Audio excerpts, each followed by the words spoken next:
In this video, I'm going to give you the full in-depth guide on how to use Canvas. Now, the first thing you need to know is you actually need to go into Google and just type in Canvas student like so. When you type in Canvas student login, you can actually see we can simply click on infrastructure, which is basically the website that Canvas operates on. And once you're on this, you simply want to log in. This is how you can access your Canvas, whether it be for a student, a teacher, or whatever reason you're trying to access it for. And once you've actually claimed your Canvas account or created one through your school or program, whatever you're using it for, we brought to a dashboard that might look something like this. Now, it's not going to look the exact same as mine just because mine is a student dashboard acclimated to the school that I am currently at. But it'll look something like this. You'll have a few different classes in here once you've actually signed up using your email from your school, or your teachers actually added you to the course class. So you should ask them if they have not already added you and you see nothing on the screen when you're logged in, which means you could be logged in with the wrong email or they just haven't added you yet. But once you're on the screen, which is called a dashboard, you can actually see we have a couple different options. We've got courses option here, which is basically just showing you a list of all your courses. The exact same thing as the dashboard, but just shows you more courses here.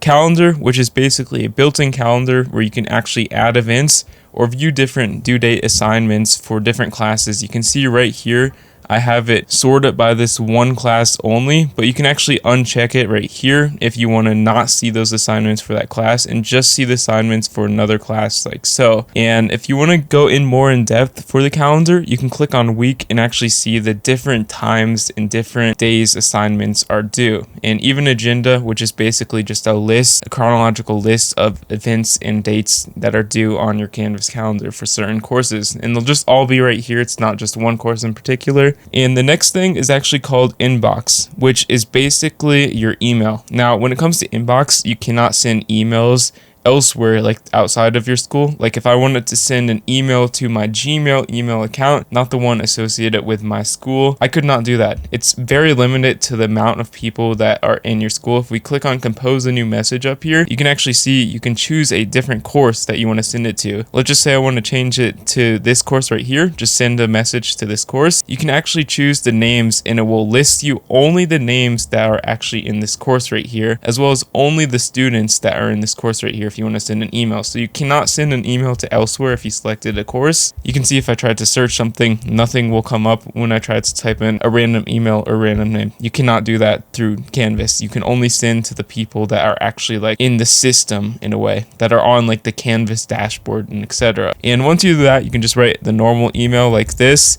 and simply click on send, and you can even add an attachment. It's just like a normal email or a video, but you can only send it to a limited amount of people, and that's basically all you can do with the email. It's very handy just because it's very limited and very acclimated to the people that you actually want to email, just because who else would you be emailing? You're just emailing the people that are in your class. And you can actually see all of my emails right here just on the left hand side of the page, which are basically just emails from different classes, and you can easily respond, and it's just a really easy way to communicate. And the next tab, we actually have the history tab right here, which what this does is it will display a list of classes that you've actually looked at in the last 3 weeks that you might have joined. Now, if you want to join a Canvas class that may or may not be on your current page, you can see there's none on this list right here. You can actually go into Google over here and just type in Canvas classes to join, and you can actually just sign up through Canvas's website right here, which is called Infrastructure. Canvas Infrastructure classes to join, and you can actually scroll down and you can actually click on login to Canvas right here.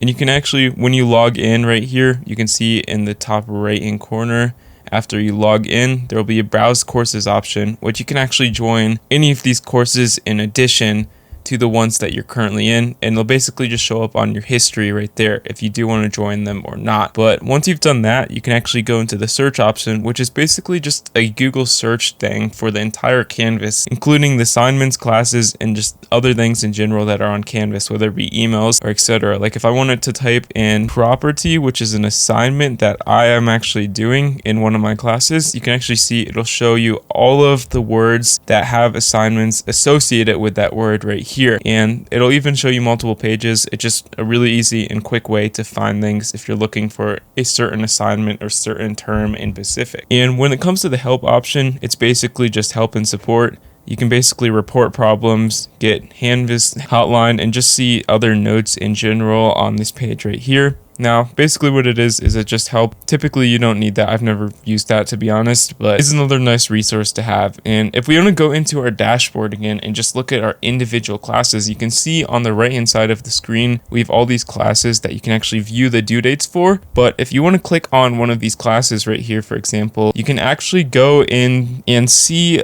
again, all of the assignments due on the right hand side of the screen, as well as this small calendar right here, which you can actually click on dates. But basically when you click on this, it'll bring you to the introduction of the class. Now it might bring you to just a list of assignments depending on how the teachers actually laid out your Canvas dashboard. And as you can see on the left hand side, we have all of these individualized folders, basically just different sections where you can click on assignments, which is basically all of your assignments in order. It's even a drop down menu, as well as modules, which is in my situation just shows me a list of all the dates. That's just how my teacher organized it. Announcements, which is in general, goes for all Canvas classes, will just show you all of the different announcements, like upcoming events in this class. Now, some teachers may or may not use this. It really does depend, and I recommend just fidgeting around on this page in general to actually get a layout for the land, But if you want to submit assignment, you just go to assignments or wherever assignment you're trying to submit, click on it, and you can actually see more information for each assignment when you actually click on it, like so. And you can also see your grades when you scroll down here, what you got right and incorrect. Like here, I just got a bunch right and I got a few wrong as well. But if you want to submit assignment, once you are on the assignment you want to submit, you just click on this big yellow button up here. It's called submit assignment, and you can drag, upload, or even write a text entry for your file depending on how the submission needs to be made, and leave a comment and simply click on submit. And that's all you do to submit assignments on Canvas. And if you want to view your grade, you simply go on to the grades page right here, and you can actually view all of your scores, and you can even click on it to change the score to visualize what score you could get. Let's just say I got a 50 on this. You can see what your grade would be if you were to get that score. So it's just like a way to motivate and just have an idea for something that you want to aim when it comes to getting scores on Canvas, like so. And you can see in the top right hand corner, it will display this score right here, and you can click on revert if you want to see your actual score for the class, etc. And at the bottom, it'll just show you all of the different categories that points fall into, what adds to your final grade in general. You can also see this by filtering it in different sections, different grades right here. You can actually click on apply to see your grade for different classes, like so. And yeah, it's pretty dang easy to use. Another handy feature is we can actually get the Canvas app. It is really convenient and easy to use and functions just like the website. You can get it on your iPhone and Android, and when you open it, you'll be brought to this page right here where you simply want to either log in with your QR code, or you can just find your school by clicking on this button here. And once you're logged in, you can see it basically functions the exact same way as the internet version does, except it's just on your phone. So it's a lot more convenient to respond to emails, just view your calendar, upcoming assignments, and just all of that, but just at your fingertips. So yeah, I highly recommend getting it, and yeah, just great.